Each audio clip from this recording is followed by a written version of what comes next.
भारत ने बांग्लादेश के खिलाफ ग्वालियर में हुए पहले टी20 मुकाबले में दमदार जीत दर्ज की। 2 खिलाड़ियों को टीम इंडिया के लिए डेब्यू का मौका मिला, लेकिन सबसे ज्यादा विकेट लेने के बावजूद बाहर एक खिलाड़ी को प्लेइंग 11 में जगह नहीं मिली। गौतम गंभीर हेड कोच बनने के बाद से एक बार फिर अपनी ही बातों से पलट गए हैं।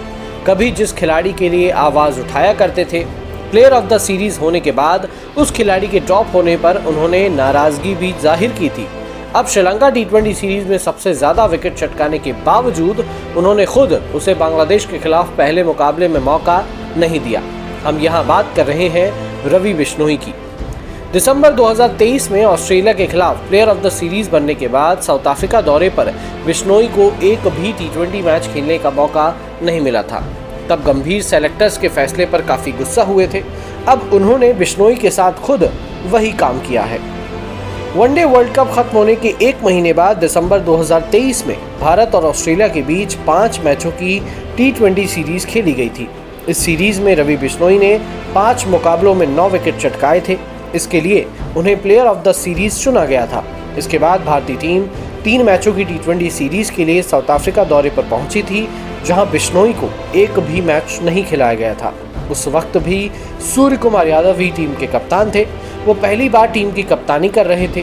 तब गौतम गंभीर ने काफी सख्त लहजे में बिश्नोई को बाहर करने के फैसले की आलोचना की थी।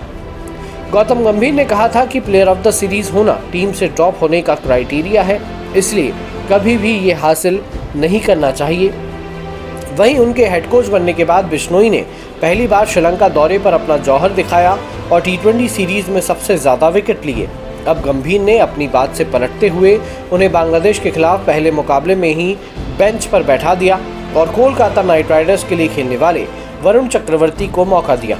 इस तरह 1 साल के अंदर बिश्नोई के साथ 2 बार नाइंसाफी हो गई। अच्छा प्रदर्शन करने के बावजूद उन्हें दूसरी बार प्लेइंग 11 में जगह नहीं मिली। गौतम गंभीर हेड कोच बनने से पहले हमेशा भारतीय कोच की वकालत किया करते थे। उनका मानना था कि टीम इंडिया के लिए हर हाल में भारतीय कोच ही चुना जाना चाहिए।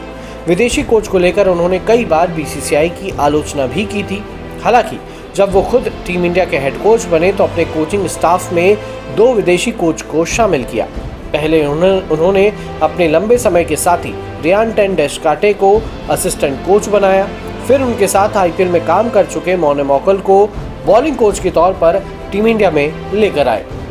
तो इसीलिए सोशल मीडिया पर गौतम गंभीर को अब अक्सर ट्रोल किया जा रहा है कि जब आप पूर्व क्रिकेटर थे और कमेंटेटर थे तब आपके विचार कुछ अलग थे, और जब आप सिलेक्टर बन गए हैं तो आपके विचार अलग हैं। यानी कि गौतम गंभीर अपनी बात से ही पलट रहे हैं। जिस गौतम गंभीर को संजू सैमसन की वकालत के लिए माना जाता था, उसी गौतम गंभीर ने संजू सैमसन को वनडे सीरीज में श्रीलंका के खिलाफ नहीं चुना था। अब रवि बिश्नोई वाला केस देख लीजिए। तो इस तरह से गौतम गंभीर ने यह साबित कर दिया कि बाहर बैठकर आप कुछ भी बोल लो, जब आप उस पद पर, उस ड्रेसिंग रूम का हिस्सा हो जाते हो तो सिचुएशंस अलग होती हैं।